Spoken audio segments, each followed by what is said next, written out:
In these times of coronavirus crisis and confusion, I've been looking for a measuring stick of exactly the level of concern and attention I should give to keeping myself, everyone I encounter, and my loved ones safe. I had made a video slideshow of an audio clip going around Facebook explaining 10 tips and practices to keep yourself safe from the virus. I asked for people to substantiate this and research it if they could, and let me know what was bunk or not. And then a biologist posted a rebuttal to that saying some of that was true and some of that really wasn't, and they posted a helpful bunch of tips. So I went and removed my slideshow from everywhere I had shared it. Then I came across this story in the Intelligencer and everything crystallized for what my level of caution should be while greatly enhancing my understanding of this insidious disease. I posted this on my page once already and got very few responses. Then yesterday I posted it in my comments of a post about the president's awful handling of the virus pandemic response, where everybody was really happy to make comments on that topic and dutifully pointing out how wrong some people are on the internet, but only one person of dozens reacted to this article, which I had again posted. If people haven't seen this article, it's well worth the read. I would even say essential, as it was so eye-opening for me. You will totally gain a greater human perspective on how infectious and deadly and easy to spread this contagion really is. Seriously, it doesn't take that long, and I would feel a lot better knowing my friends and family had grasped the gravity that this story imparts. And it's really a good story. The story of a coronavirus. How the coronavirus could take over your body before you ever feel it. By Jeff Wise. March 18th, 2020. You call a friend to arrange to meet for lunch. It's unseasonably spring-like, so you choose a place with outdoor seating, which seems like it should be safer. As usual, you take all reasonable precautions. You use hand sanitizer, sit a good distance from other customers, and try to avoid touching your face, though the last part is hard. A part of you suspects that this whole thing might be overblown. The saliva of COVID-19 patients can harbor 500 billion virus particles per teaspoon, and a cough aerosolizes it into a diffuse mist. As your friend walked through the door, he took a breath and 32,456 particles settled onto the lining of his mouth and throat. Viruses have been multiplying in his body ever since, and as he talks, the passage of his breath over the moist lining of his upper throat creates tiny droplets of virus-laden mucus that waft invisibly into the air over your table. Some settle on the as yet uneaten food on your plate, some drift onto your fingers, others are drawn into your nasal sinus or settle into your throat. By the time you extend your hand to shake goodbye, your body is carrying 43,654 virus particles. By the time you're done shaking hands, that number is up to 312,405. One of the droplets gets drawn into the branching passages of your lungs and settles on the warm, wet surface, depositing virus particles into the mucus coating the tissue. Each particle is round and very small. If you magnified a human hair so that it was as wide as a football field, the virus particle would be 4 inches across. The outer membrane of the virus consists of an oily layer embedded with jagged protein molecules called spike proteins. These stick out like the protrusions on a knobby ball chew toy. In the middle of the virus particle is a coiled strand of RNA, the virus's genetic material, the payload. As the virus drifts through the lung's mucus, it bumps into one of the cells that line the surface. The cell is considerably larger than the virus. On the football field scale, it's 26 feet across. 1 billion years of evolution have equipped it to resist attackers, but it also has a vulnerability, a backdoor. Protruding from its surface is a chunk of protein called angiotensin converting enzyme 2 or ACE2 receptor. Normally, this molecule plays a role in modulating hormone activity within the body. Today, it's going to serve as an anchor for the coronavirus. As the spike protein bumps up against the surface of the lung cell, its shape matches that of the ACE2 so closely that it sticks to it like an adhesive. The membrane of the virus then fuses with the membrane of the cell, spilling the RNA contents into the interior of the lung cell. The virus is in. The viral RNA gets busy. The cell has its own genetic material, DNA, that produces copied fragments of itself in RNA form.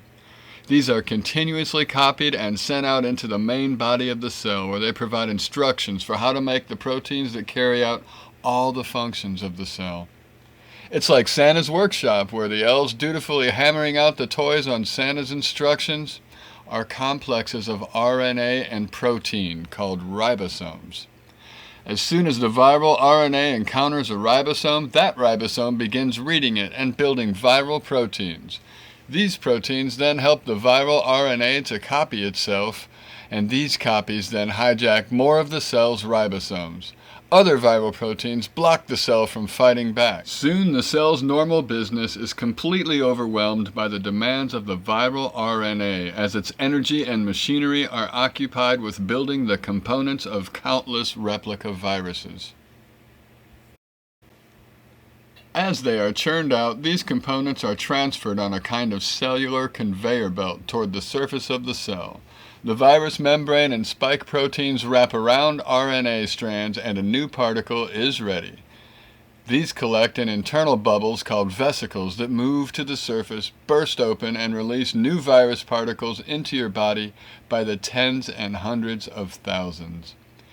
Meanwhile, spike proteins that haven't been incorporated into new viruses embed themselves directly into the host cell's membrane so that it latches onto the surface of an adjacent cell like a pirate ship lashing itself to a helpless merchantman. These two cells then fuse and a whole host of viral RNA swarms over to the new host cell. All up and down your lungs, throat, and mouth, the scene is repeated over and over and over as cell after cell is penetrated and hijacked.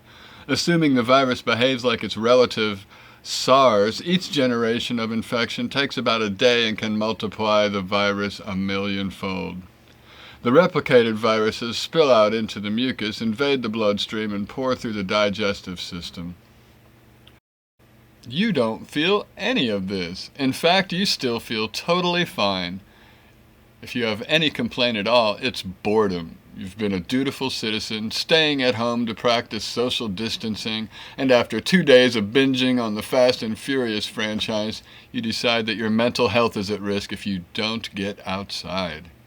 You call up an ex, and she agrees to meet you for a walk along the river. You're hoping that the end of the world zeitgeist might kindle some afternoon recklessness, but the face mask she's wearing kills the vibe. Also, she tells you that she's decided to move in with a guy she met at Landmark. You didn't even know she was into Landmark. She gives you a warm hug as you say goodbye, and you tell her it was great to see her, but you leave feeling deflated. What she doesn't know is that an hour before, you went to the bathroom and neglected to wash your hands afterward.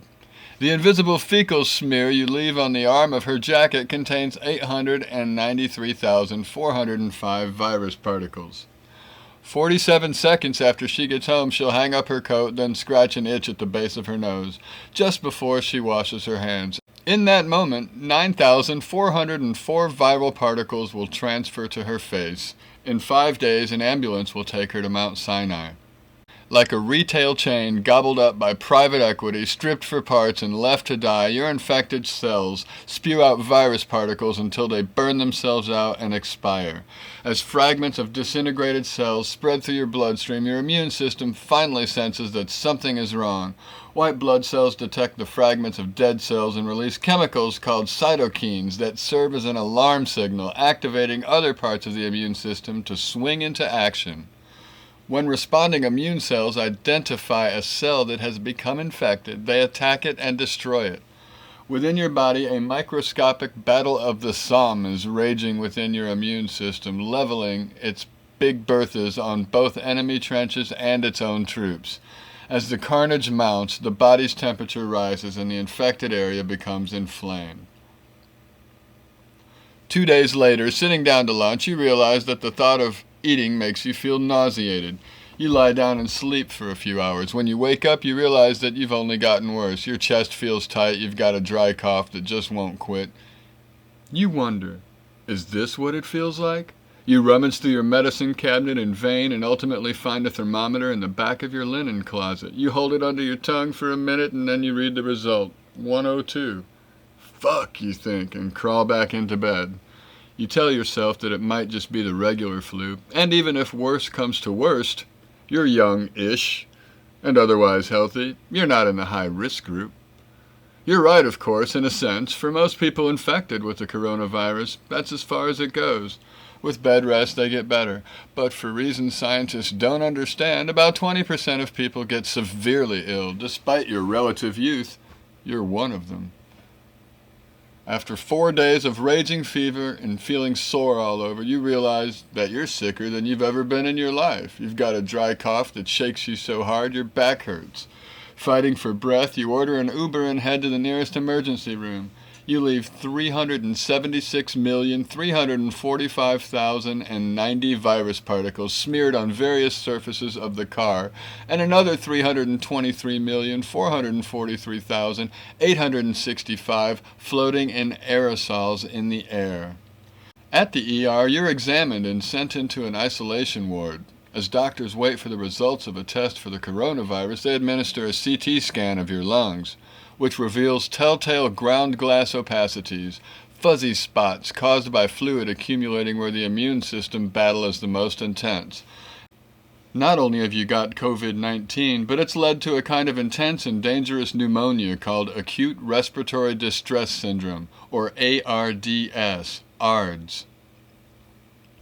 With all the regular beds already occupied by many of the COVID-19 sufferers, you're given a cot in a room alongside 5 other patients. Doctors put you on an intravenous drip to supply your body with nutrients and fluids as well as antiviral medicine. Within a day of your arrival, your condition deteriorates. You throw up for several days and start to hallucinate. Your heart rate slows to 50 beats a minute. When a patient in the next room dies, doctors take the ventilator he was using and put you on it. By the time the nurse threads the endotracheal tube down your throat, you're only half conscious of the sensation of it snaking deeper and deeper towards your lungs.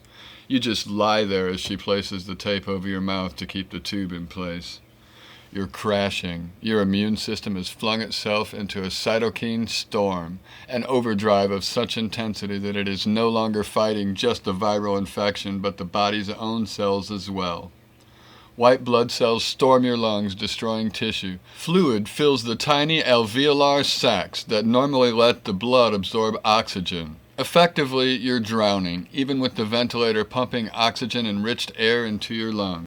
A process known as multiple organ dysfunction syndrome, or MODS, MODS. When your liver fails, it is unable to process toxins out of your blood, so your doctors rush to hook you up to a round-the-clock dialysis machine.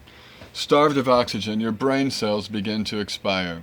You're fluttering on the edge between life and death. Now that you slipped into MODS, your odds are 50-50 or worse, owing to the fact that the pandemic has stretched out the hospital's resources past the breaking point. Your outlook is even bleaker.